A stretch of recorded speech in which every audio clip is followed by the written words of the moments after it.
अस्सलाम वालेकुम प्यारे बच्चों, मैथ्स की क्लास में आपका खैर मकदम है। अगर मेरा चैनल सब्सक्राइब नहीं किया है तो सब्सक्राइब कर लें ताकि आपको वीडियोस मिलते रहें और आपको फ़ायदा पहुंच सके। बच्चों, आज की इस वीडियो में हम कुव्वतनुमा के बारे में सीखेंगे। एक्सरसाइज 26 देखेंगे। एक्सरसाइज 26 देखने से पहले हम देखते हैं सबक के इंट्रोडक्शन में दिखाया गया है। आइए ज़रा याद करें। उसमें बताया गया है 7 लड़कों में हर एक को 4 बयाज़ें तकसीम की गई हैं। कुल बयाज़ें मालूम करने के लिए 4 को 7 मरतबा जमा की सूरत में लिखा गया है। कुल 28 बयाज़ें हासिल होती हैं। यहाँ जमा का अमल कई मरतबा किया गया है।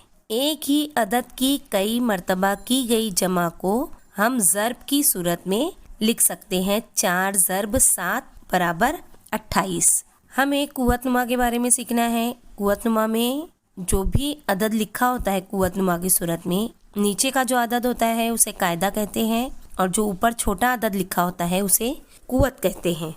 एक्सरसाइज 26 में जदोल दिया हुआ है सवाल नंबर 1 में, और उस जदोल में कॉलम्स बने हुए हैं। पहले कॉलम में कुव्वतनुमा वाला अदद लिखा हुआ है, दूसरे कॉलम में हमें कायदा लिखना है, तीसरे कॉलम में कुव्वत लिखनी है, चौथे कॉलम में ज़रबी सूरत लिखनी है और पांचवें कॉलम में ज़र्ब करने के बाद जो जवाब हासिल होगा वो हमारी कीमत होगी। अब देखिए, पहला जो सवाल दिया हुआ है सॉल्व करके, उसमें बताया है कुव्वतनुमाई सूरत में अदद लिखा हुआ है 3, कुव्वत 4। 3 जो है वो नीचे लिखा हुआ है, इसलिए वो कायदा होगा या उसे असास भी कहते हैं। कुव्वत होगी 4। ज़र्ब की सूरत में लिखते वक्त कुव्वतनुमाई सूरत में जो अदद दिया जाता है उसकी जो भी कुव्वत होगी उतनी मर्तबा ज़र्ब की सूरत में कायदे को लिखा जाता है और ज़र्ब करने पर हासिल जवाब जो होगा वो कीमत होगी। तो 3 की चौथी की कीमत आएगी 81। दूसरा सवाल दिया हुआ है 16 की तीसरी कुव्वत। इसमें असास या कायदा होगा 16, कुव्वत होगी 3 और ज़रबी सूरत में हम 16 को 3 मरतबा लिखकर ज़र्ब करेंगे। हमें जवाब हासिल होगा 4096। उसके बाद तीसरा सवाल दिया हुआ है नफ़ी 8 की दूसरी कुव्वत। इसमें कायदा होगा या असास होगा नफ़ी 8 नीचे का नंबर और कुव्वत होगी 2। ज़रबी सूरत में हम नफ़ी 8 को 2 मरतबा लिखेंगे क्योंकि कुव्वत 2 दी हुई है। नफ़ी 8 ज़रब नफ़ी 8, हमें हासिल होगा जवाब 64। नफ़ी ज़रब नफ़ी जमा हो जाएगी। मनफी अदद की कुव्वत जब भी जुफ्त अदद हासिल हो तो हमें हासिल जवाब जो होता है वो पॉजिटिव नंबर ही मिलता है।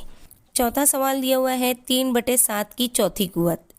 इसमें कायदा जो होगा वो 3/7 होगा, कुव्वतनुमा 4 और ज़रबी सूरत में हम 3/7 को 4 मरतबा लिखेंगे। ये दिया हुआ है हमें और उसका जवाब भी दिया हुआ है 81/2401। ऊपर ऊपर की ज़र्ब किए और नीचे नीचे की ज़र्ब किए। 2401 7 की ज़र्ब और 3 की ज़र्ब आएगी 81। पांचवा सवाल दिया हुआ है नफ़ी 13 की चौथी कुव्वत। यहाँ पर असास या कायदा होगा नफ़ी 13 और कुव्वतनुमा होगा 4।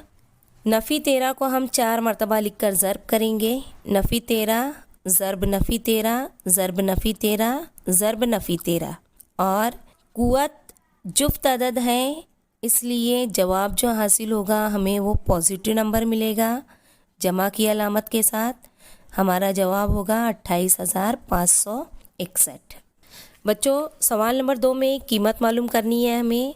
सवालात दिए हुए हैं 2 की 10वीं कुव्वत, 5 की तीसरी कुव्वत, नफ़ी 7 की चौथी कुव्वत, नफ़ी 6 की तीसरी कुव्वत। ये जो भी सवालात दिए हुए हैं आप लोग इसी तरह से कॉलम बनाइए। कुव्वतनुमाई सूरत में ये आदाद लिखिए, असास लिखिए, कुव्वत लिखिए और ज़रबी सूरत लिखिए और लास्ट में कीमत लिख दीजिए।